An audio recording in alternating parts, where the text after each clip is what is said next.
La crise sanitaire qui a bousculé la rentrée, l'une des conséquences, moins d'étudiants étrangers sont arrivés dans les universités de l'Hexagone, recul de 40% pour ceux venant des continents asiatiques et américains. Reportage France 24 signé Fadil Bayat. Pour beaucoup d'étudiants étrangers cette année, venir en France est impossible. À Paris, les associations d'accueil de ces étudiants constatent jusqu'à 60% d'arrivées en moins par rapport à l'année 2019. Pour ça, les universités réussissent plus ou moins bien à s'adapter. Ça va dépendre vraiment de chaque université. Certaines ont même décidé d'annuler les mobilités pour éviter tout problème.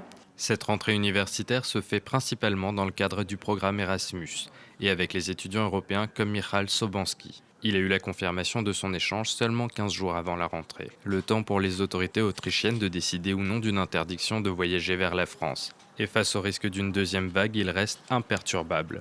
Vivre au confinement à Paris, ce serait peut-être dur, mais je voudrais bien rester ici pour étudier.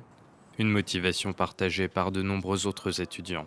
Pour l'agence gouvernementale Campus France, la demande reste élevée et même plus élevée qu'en 2019.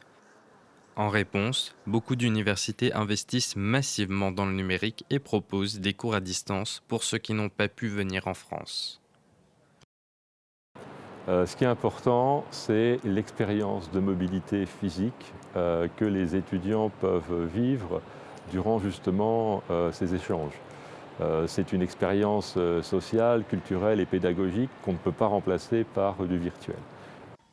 Pour les établissements, les étudiants étrangers sont une véritable vitrine. Tous espèrent la fin rapide des restrictions de voyage et le retour des étudiants non européens.